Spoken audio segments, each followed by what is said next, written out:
Hey, citizens of the kingdom, this is Faith Cawthon Green back for a new episode of For the Kingdom podcast. This is our first video episode, and I've got a guest on today. This is my cousin Erik Howard. And so we gonna have some fun today. We keep it real, so just be ready for the real today. For those of you who are my podcast listeners, you can find the video version of this on Spotify. You'll also be able to find it on my YouTube channel at For the Kingdom 24 on YouTube. For those of you who are my YouTube or viewers, you can find it on all the major podcast platforms. Okay, so we are jumping in this is season number 1 of For the Kingdom, episode number 2, entitled True Lies. So, in the last episode, we talked about weapons. It was entitled No Weapons. And so what I was talking about in that episode was that we can either be a weapon of warfare against the kingdom, or we can be a word of purpose. So just like the word says, no weapon formed against me shall prosper.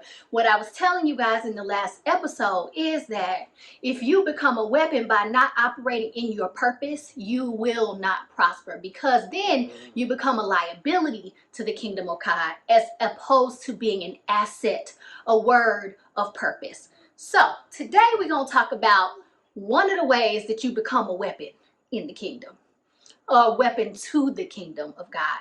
And so, this is kind of a subject that's near and dear to my heart, because I feel like a lot of times we misconstrue the truth.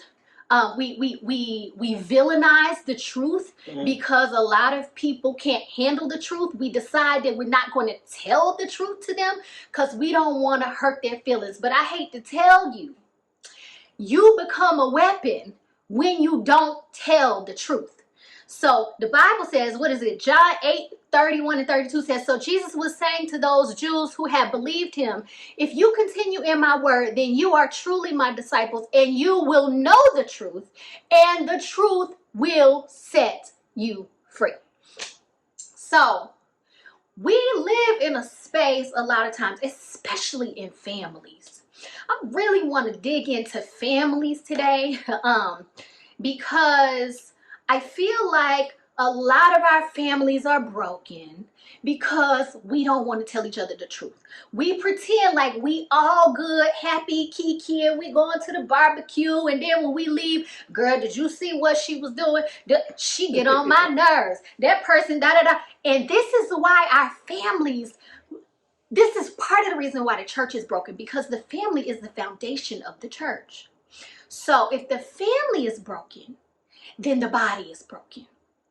And so it's so important for us to start to have these conversations. I want to lay one more scripture before we jump into this conversation.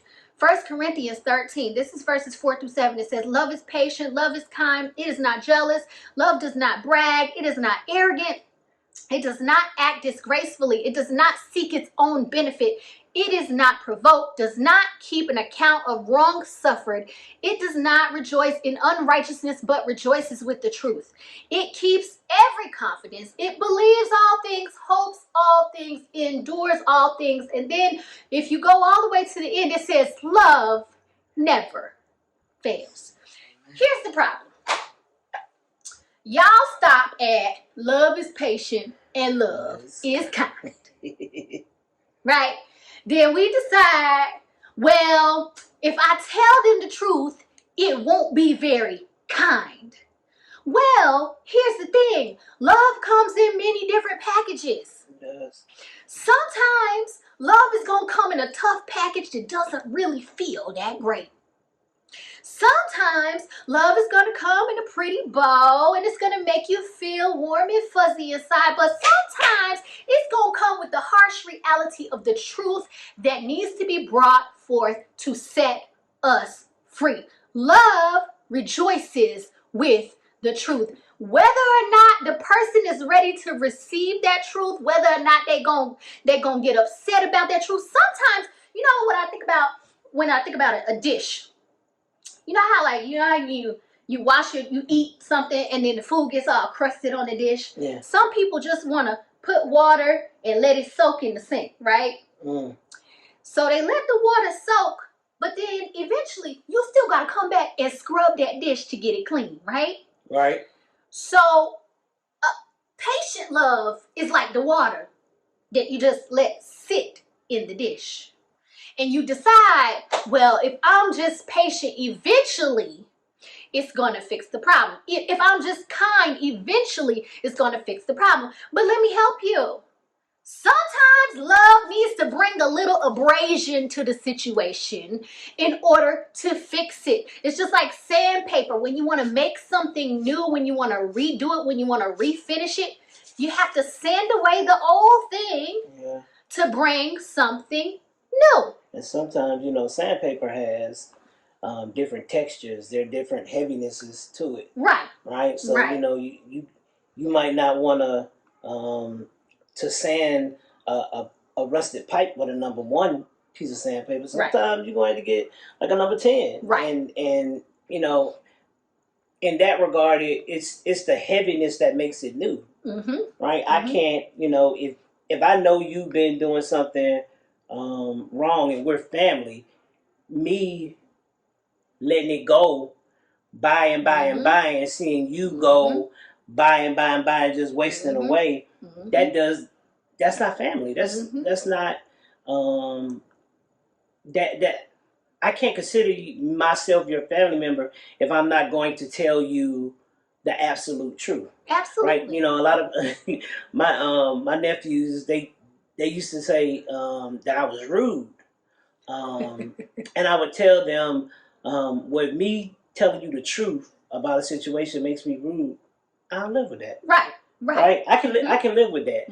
But you rather me lie to you, make it sound fly to you, and you can't. That's not family. You can't do that. Right. With family, if you as my cousin see me, carrying a gun every day, and that gun goes off and it kills somebody, I'm not gonna say you're guilty. But because you didn't tell me to stop carrying, like, bro, why are you carrying a gun like that? No, but watch this. Watch this. Let's go to Ezekiel 33.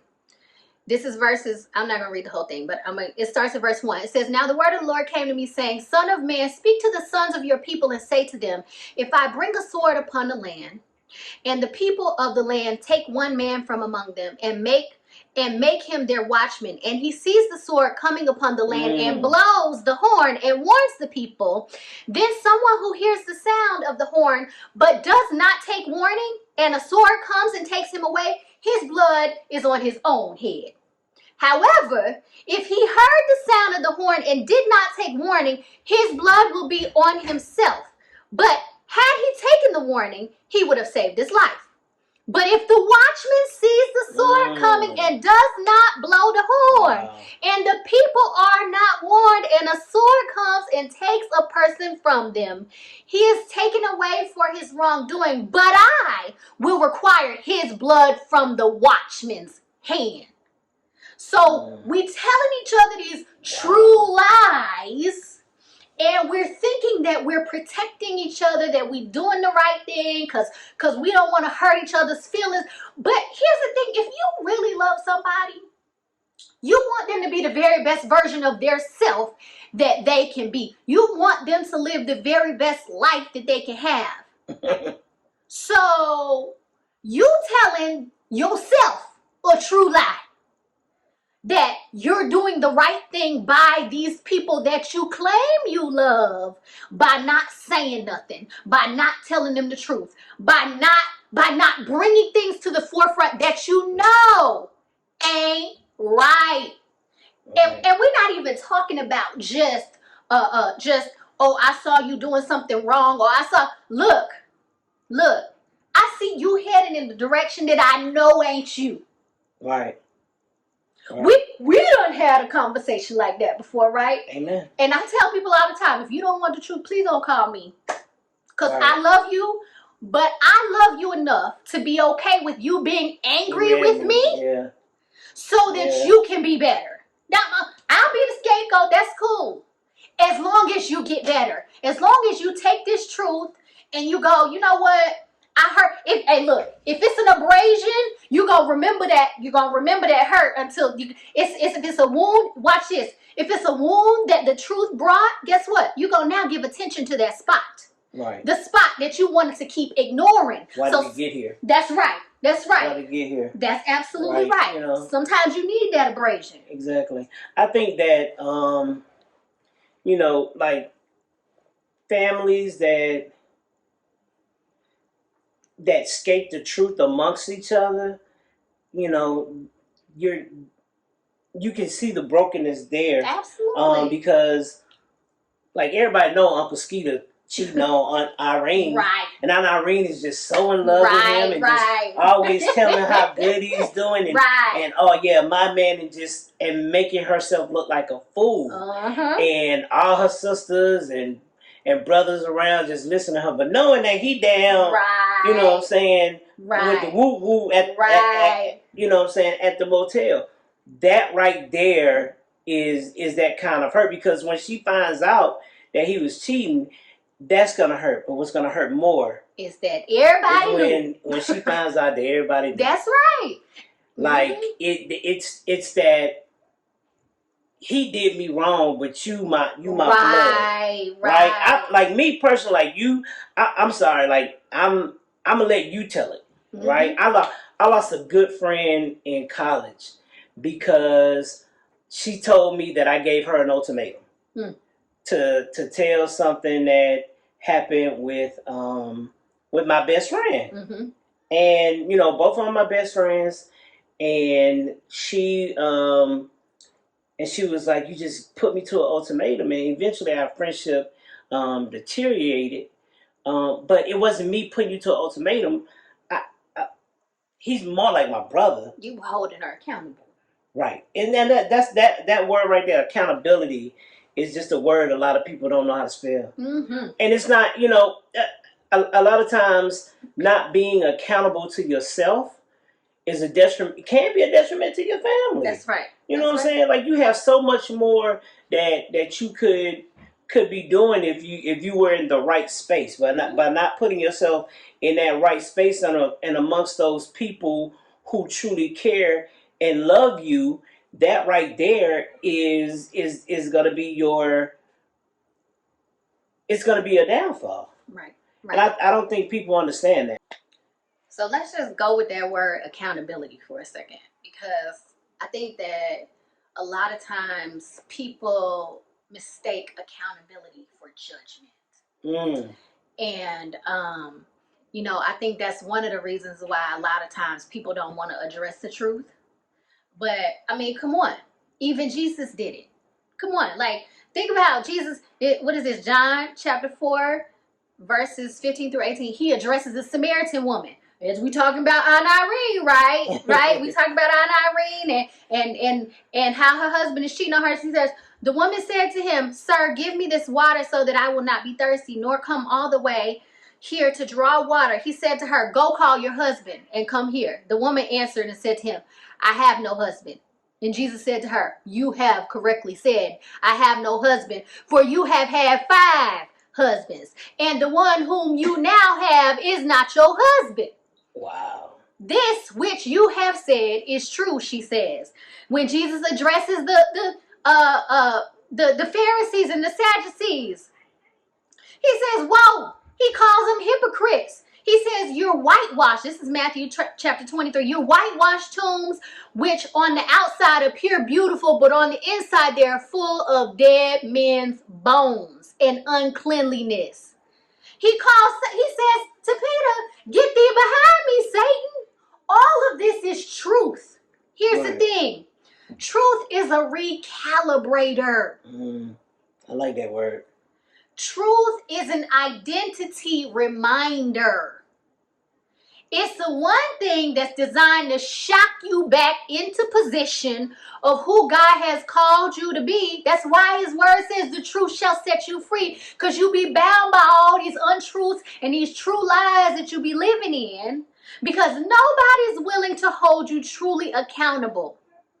It's designed to shock you back into position of who God's called you to be, and not the bondage of the persona that the world wants you to portray. It's like a defibrillator for your heart.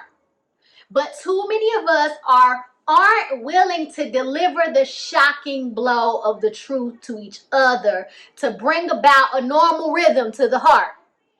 We would prefer that people operate with an abnormal heart rhythm outside of what God designed for them to be, because we are afraid of the ramifications or the blowback from delivering the shock to their broken systems of operation.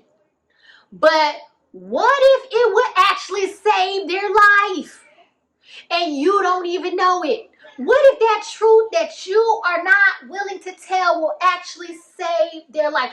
What if you were the one who could save their life, but you let them die a spiritual death because you weren't willing to take the risk of delivering the blow of truth? Then guess what? That blood is on your hands. That's foolish. The foolishness of facade. Go ahead. Right. Like,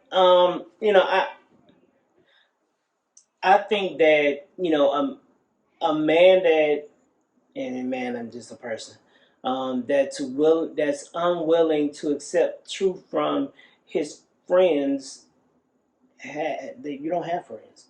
You have people who you want to be a yes man. Right. I rather my friend, and my best friend, he's got on the phone a couple times and checked me. Mm-hmm.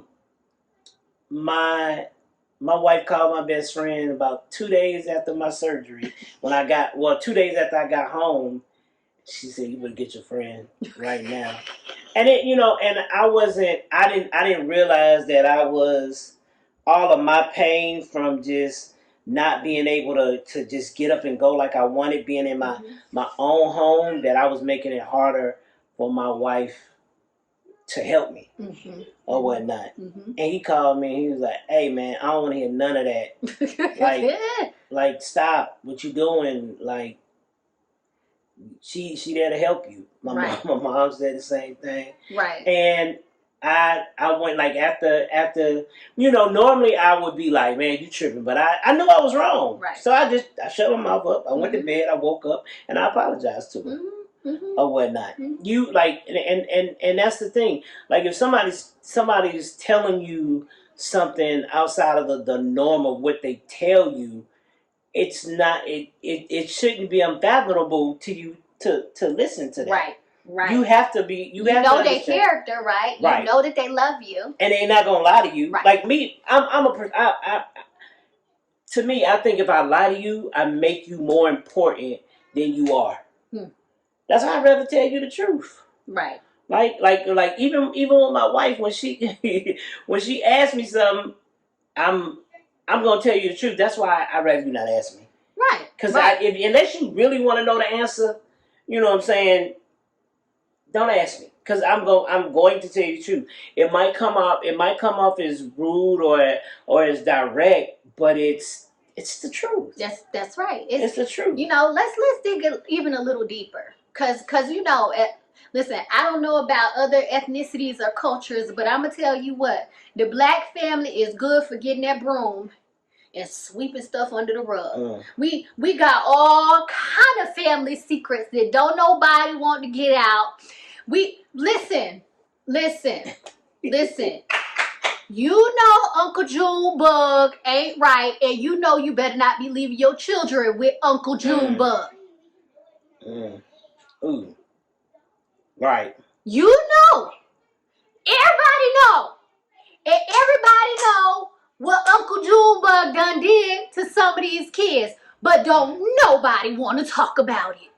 And then the kids grow up and they're irrevocably broken because everybody knew. And ain't nobody did nothing about it or said nothing about it. I'm sorry, this family, Uncle Junebug find itself in a hole in Mississippi. Right. Like, and that, I don't think that telling, those are generational curses. When you see why so many of our kids that have been molested or been abused, and it ain't even gotta be Uncle June, but like you, it could be your sister, right? Like your sister, your sister beat their kids too much, like, that's because what you're about. Look, don't I have a rule. Whatever happened to my child won't happen to you. Right. Right? Yep. That. And that's the crazy thing. This is the crazy thing that I find as I've been in a space where I just tell, like, at this point, I grew up as in a space where there were things that happened to me that were not okay, but I was told to just, no, it's just, don't worry about it. Oh, just don't say nothing. And then when I started to say the truth, then I became a villain, right? But here's the thing. You got to bring it to the surface so that healing can occur. Because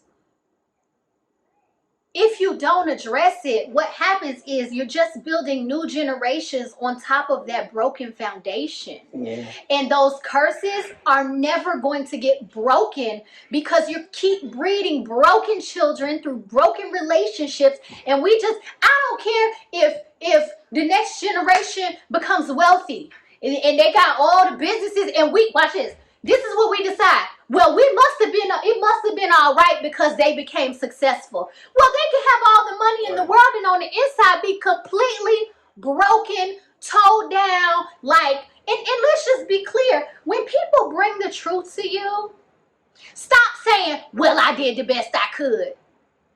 That's cool, right? But acknowledge that something that happened. You did hurt that person. Yeah. Whether or not you thought that you were hurting them or not, that is completely beside the point. You made them feel a certain way. And if you love them for real, then you acknowledge, you know what? I apologize that something that I did hurt you, but now let me explain that wasn't my intention. But this whole, well, I did the best I could and brush it off, no, that just perpetuates the brokenness. The thing that trips me out, well, you turned out all right, didn't you? That part right there be making me want to smack people. Like I was disobedient to my mom as a child, and I left my sister home alone, and went to the store with my friends, and they got arrested for shoplifting, and I got arrested. I got stopped for being with them. I didn't have anything, on me, and my mom came into Big Star on Memorial Drive, right, and asked the man for his bill. I'm like, Mom, I didn't have nothing. Right. Oh, this ain't for that. Right. This is being disobedient. Right? Now, the whipping that I got, did I deserve? Probably, yeah. The degree I got the whipping to, did I deserve? Definitely not. And this is just, a couple weeks ago, and I told my mom, I was like, that's why I don't whip Janelle now, because of the way you whipped us. And she said, but you turned out all right, right. But that's not the point.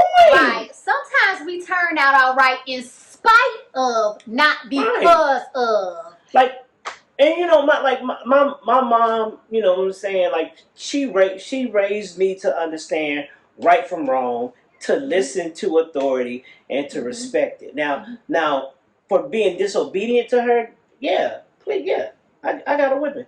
But I was just telling her, like, I'm not, because of how I know a person can get out of hand when they're whipping a kid. I'll never whip my child. I like, not with a belt. Right. You know what I'm saying? Because especially in the heat of the moment, because you're doing it out of anger as opposed to simple correction. Right. You know what I mean? Like, that's different. And I think, and a lot of that is still, like, and my grandmother, like, she made me call my grandmother, she made me call your dad, she made me call the pastor of the church. And my grandmother told her, don't you ever have that boy call here again behind some foolishness like this. Right? And Now when I saw my grandma plumb cussed me out. She was like, you was wrong. Definitely. Now, was you wrong to get a whipping like that?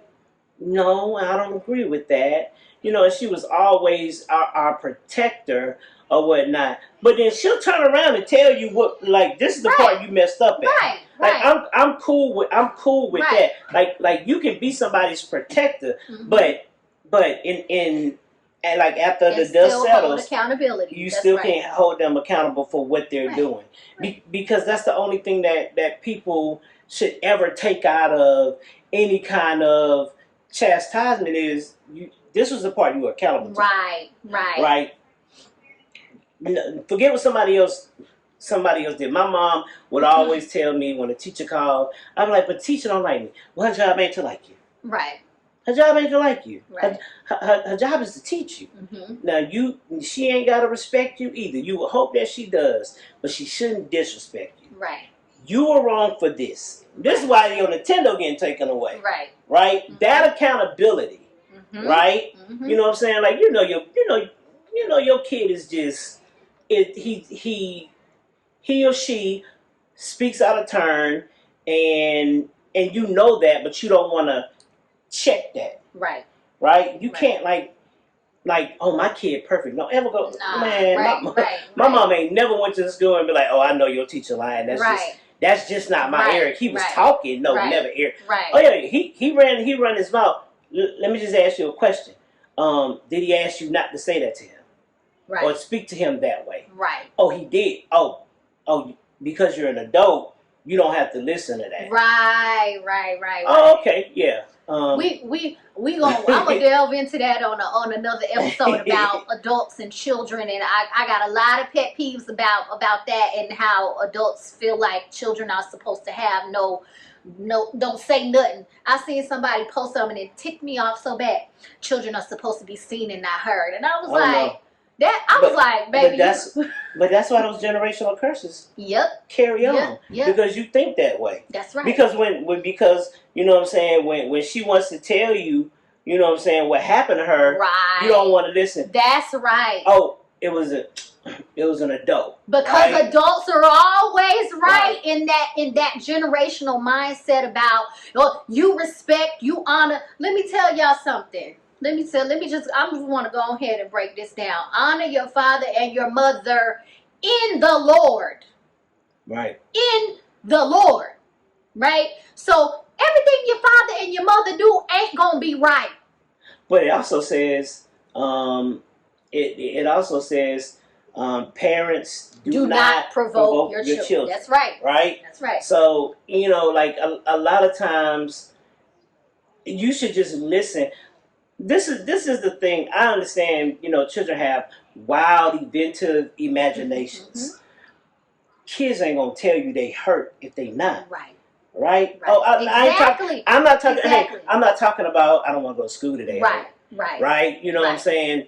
Like Uncle Floyd, you know what I'm saying? He touched me and I didn't feel good about it. Well, maybe he was just in a rush. Come on, man. We're not doing that.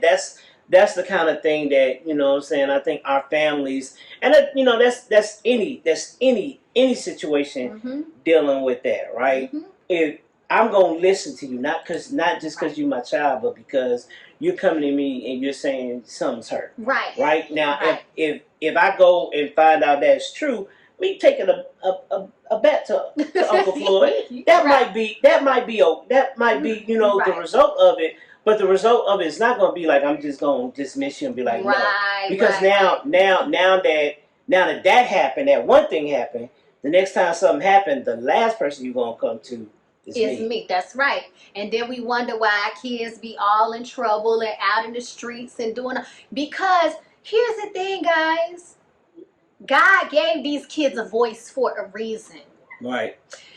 Some of these kids got strong personalities, but You need to learn to cultivate that because God put it in them for a reason. And so sometimes those personalities are rubbing you as the parent because it's a provocation for you to see them and to hear them in a different way so that they still have a voice. And this is part of the reason why so many of our kids miss their purpose, because we quench their voice when they're young.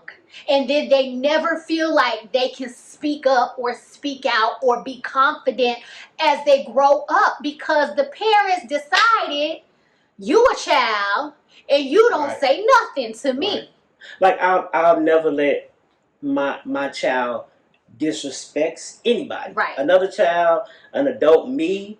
But what I'm not gonna do is like you when you're upset and you're, loud and verbose, okay. All right, go ahead. Get it all out. Get it all out. Right? Because I want you when you're really hurt to be able to know that you come to dad. Right? You know what I'm saying? You this is an open space. Anybody that I've ever dealt with in my life, whether professionally or personally, knows that like you tell me. I don't like. Go ahead, tell me. I'm gonna listen to it. Right. I'm not gonna judge you. And the most important part of that is I'm not gonna go tell somebody else your business. Right.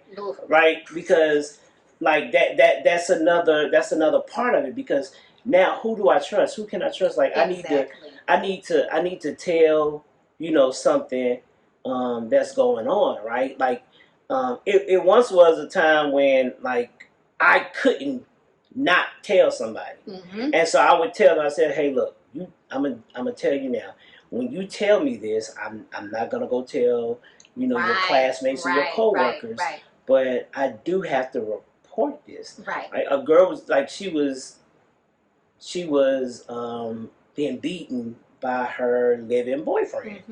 And so like she kept on missing classes. One of her professors came and sought me out, and it was like, I know you're kind of close with, it was only like 50 of them on campus, black students or whatnot. She was like, and gave me the young girl's name. I was like, yeah. I was like, you know what? She ain't been here in about a week.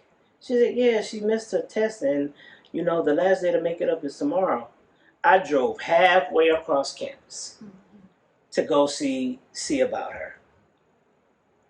When I got there, she came to the door with sunglasses on. I already knew what was going on there. Like you told me without telling me or whatnot. And I was like, you here alone? She was like, no. So I was like, you mind if I, come in and talk to you? And she was like, it's not a real good time or whatnot. I was like, well, and I told her, I said, you got to take this test tomorrow. They're not going to let you, you know what I'm saying? You're not going to pass this class. This is the last day. She took the test the next day, and then she came to my office. She just broke down or whatnot. And I told her, I said, yeah, I'm gonna have to report it now. Hey, look, your nosy classmates, I'm not telling them. Right. But and that goes to like if a person can't trust you, that's gonna hurt them even more. That just shovels more on top of them. Or whatnot. So you have to be able to listen to them, but you also have to learn to shut up. That's right. Like confidentiality, accountability, confidentiality. Exactly. Like those things. Don't let it become the family gossip. Exactly.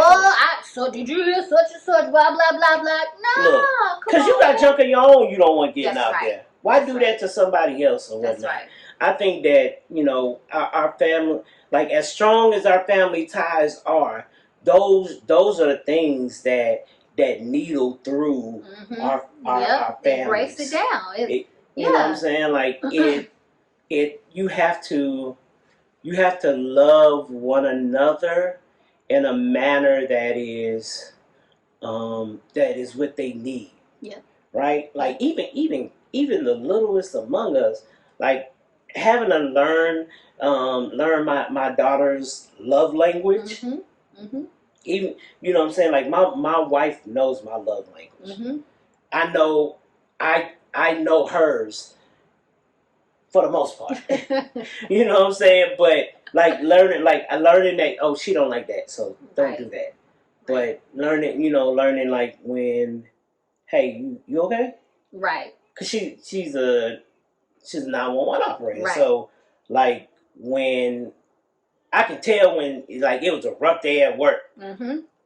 Leave it alone. Right.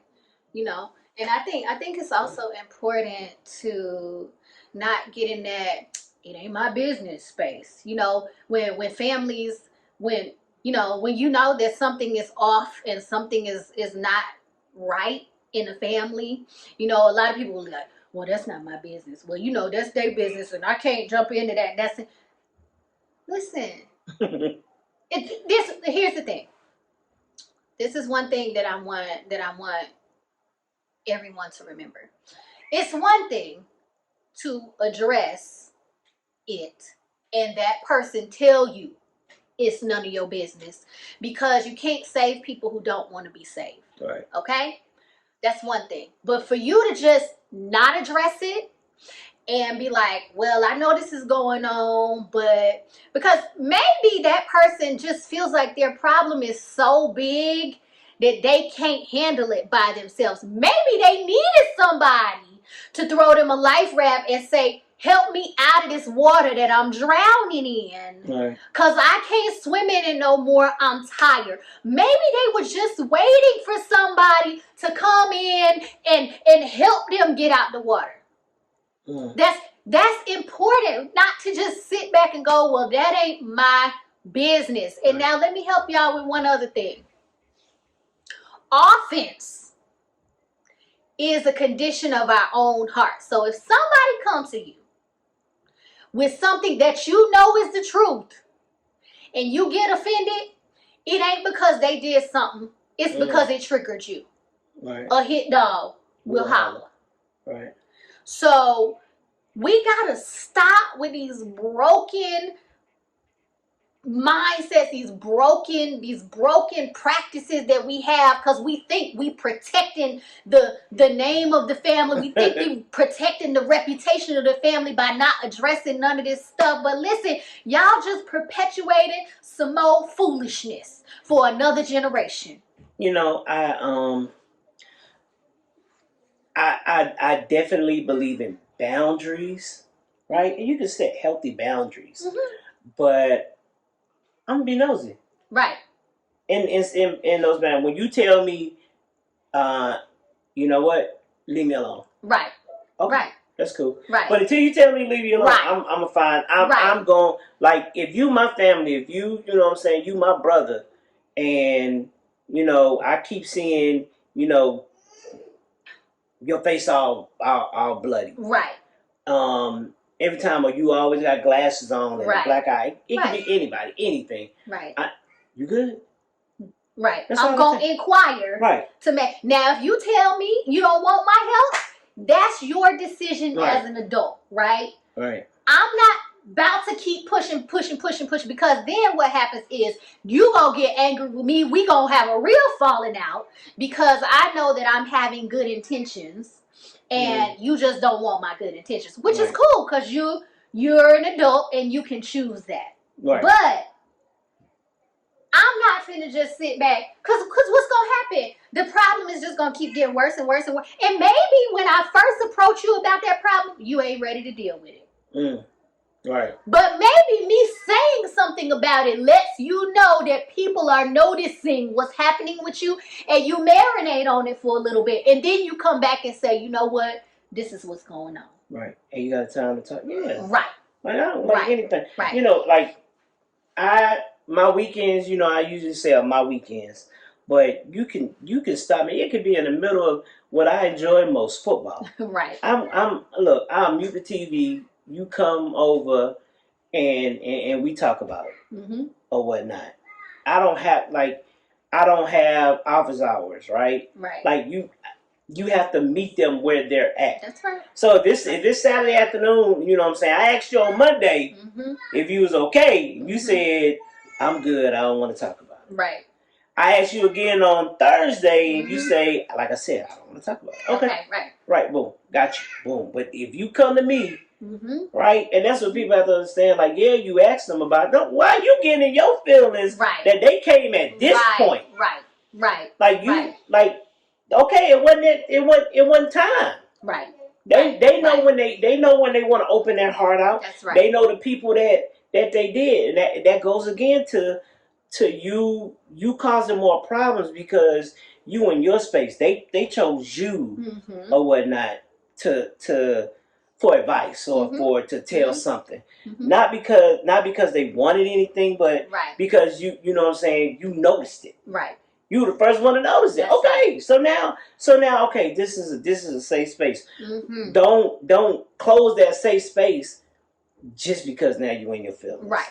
Right. You could talk about it when I wanted to talk about it. So now I don't want to talk to you about it no more. Everything ain't on your time. Right. And that tells me that your intentions wasn't right in the first place. If that's the posture that you take after somebody comes to you. And here's the thing about relationships.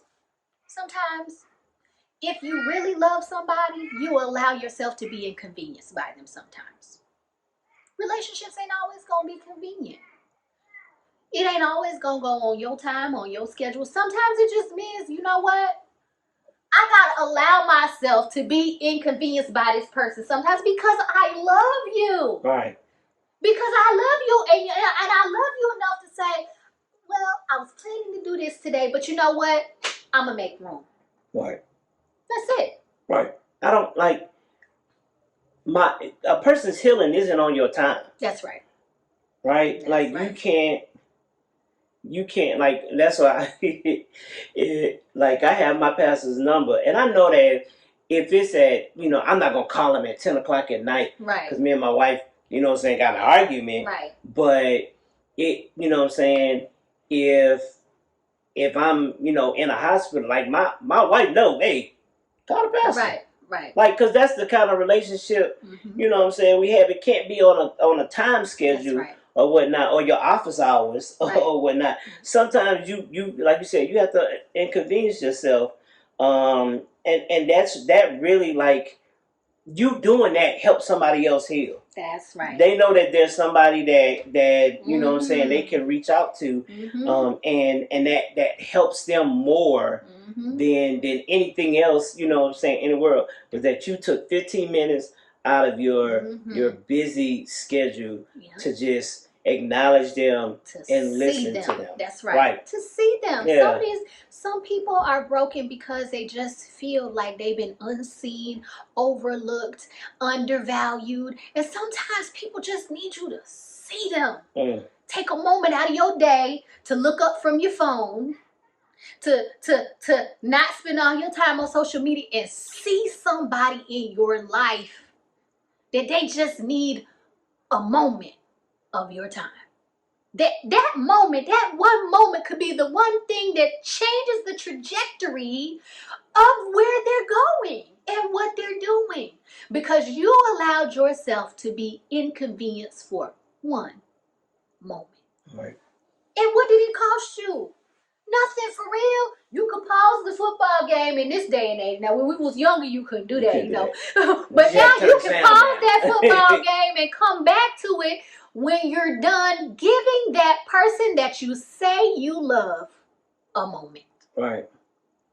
Right. And don't, and it kind of makes you think how not taking the time to do those things causes, like, just bigger risks or whatnot. If you if you could look in the future and then see what happened in the past and be like, oh man, he walked out. He was just trying to talk to me, but I wasn't paying no attention. He walked out and committed, he took his life. And this is what happens in families. See, I always be like, these people, when you go to funerals, be falling all over the casket and doing all this extra stuff. Those be the ones that be feeling all guilty because they could have taken a moment and didn't. Right. Because maybe that one little inconvenience could have changed that person's situation. That one little inconvenience could have brought about healing that could have thwarted something catastrophic. Because you stopped living in them true lies. Right. And you gave the truth a moment to set somebody free. Right. But you know, and it's the, like I'm always, if I do go to a funeral and I sit back and you're right, it's the ones who doing all the they don't want to finish it. You took it before I was able to apologize. Right. You know, like it's that kind of thing. Like my daughter told me the other day, Daddy, can you get off your phone? We were only, you know, I was eating dinner over here and she was eating dinner over there, and she was like, Daddy, can you get off your phone for a moment? She didn't want nothing but to give me a hug. Right? But I wasn't paying attention, Daddy. Right. Daddy. You know what I'm saying? And it's like, you take that moment or whatnot. And you know what I'm saying? Like, and take that moment also to look at yourself. And like, yeah, I kind of was wrong. Right. And let me call them and apologize. Right. Or whatnot.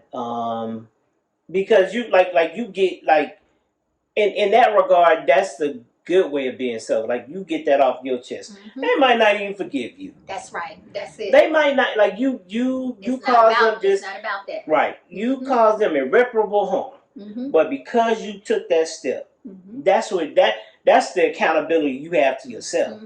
Right? Also to them, but to yourself. Right. Like you want that clean heart, right? Hey, you know what I'm saying? Like I apologize all the time to my, like when she be like, yeah, you be taking it a little bit too far. You know, baby, I'm sorry. Like tell me what I did so I can apologize. I know, like I feel like I didn't do anything. Right. Right? Like but I didn't. That's not how I meant it.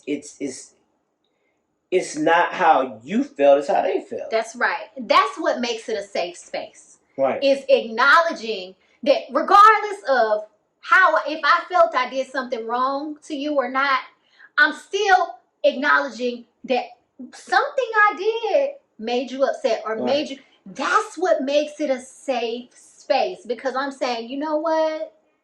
I'm not so proud and arrogant that I can say, well, I know I ain't do nothing wrong, so no, but I can take a moment to hear you. Right. That's what makes it a safe space. My daughter, I tell her all the time, look, no, I didn't like what you did. Nope, you ain't do what was right. She'll tell me, and I tell her all the time, but it's important for you to express your feelings. And mommy is okay with you saying, you know what, that made me feel upset. And then we have a conversation and I'll say, well, you know, it made mommy feel upset that you weren't listening to mommy. And then we talk about the fact that sometimes she needs a moment to have her anger. We do that to kids all the time. Like they're not supposed to be angry. When you get mad, you blow off and have a whole tantrum, a whole adult tantrum. But then when kids express their feelings, no matter what it is, we be like, oh no, you go sit down. So no, but teach them the right way to have their moment. Right, yeah. Like the thing that we hear a lot is, what you got to be mad for? Right. Oh, you just a kid. Oh, you know, I'm like, oh, my dad used to whoop me and it would make me so mad. He would whoop me and I'm in pain. And my dad had huge hands, okay? And he would say, shut up before I give you something to cry about. And I'm thinking to myself, bro, didn't you just give me something to cry about? And I'm like, I'm doing the like, what you, and I'm not supposed to cry about that? Like, what? Shut up. Now the thing is, I'll tell my daughter in a minute, go cry in your room. And then I think that's fine. Like when she comes back, I'm gonna tell you, and she'll tell me why she was crying, and then I tell her why I said or why I made the decision I did. I said, and I know you're not gonna like it, and I'm fine with that. But I need you to understand for the next time, right? When you come to that crossroad of, should I do this again, even though I know the consequences of it, or because, you know what, he was fair to me the last time, let me not do this again. Right? But when you wonder why every time you get ready to say something to your child, they blowing up.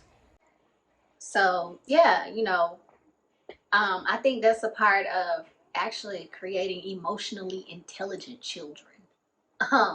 And I think that's part of what's wrong with our kids a lot of times is, and why they can't cope with basic things in life.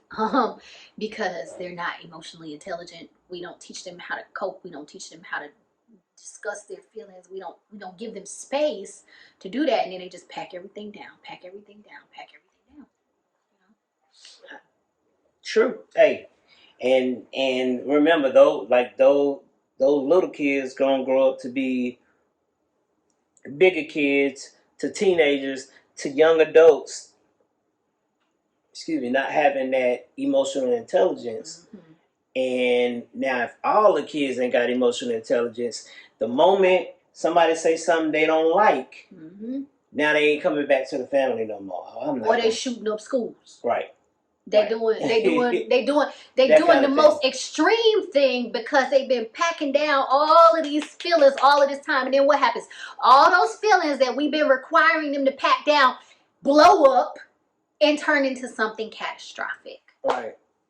So we done gone all around the mulberry bush and everywhere today. We talked about a little bit of everything, but I think that everything that we've talked about feeds into the health and the healing of families, and how we need to recalibrate. Let the truth be a recalibrator to bring about healing to our families, because our families are the foundation, the groundwork for everything that everything else is built upon. That's the first place where we learn something. That's the first place where we find our identity. That's the first place where we find our voice. It's the first place where we find our purpose. Before you send your kids off to school or anywhere else, sports, camp, whatever, you're the first line of defense. And it's so important that you lay a groundwork of truth, not true lies. You got anything else to? That's very poignant. Very poignant. So, you guys, this is where we need to start the conversation, because there are many more conversations that need to be had to bring about healing in the community, in the I'm gonna say the Black community too, for real, but just the community at large, across races, boundaries, across cultures, and in the church. But it starts with truth. It starts with truth. That's where we need to start. So I pray that you guys will receive this message, that you will take it back to your circle and have a conversation about it, and start the process of healing so that y'all can be set free, so the new foundation can be laid. I want to thank my cousin. Listen, he's more like my brother because I stole him. He has two sisters, but I stole him and I claim him for my brother because we've been together since little kids. And I'll tell you the truth, I don't know how I would have gotten through my childhood without him and his sisters. I love them very much, and I thank you for coming on, and I thank you for your perspective and for your truth. But we will see you guys next time. All right, bye.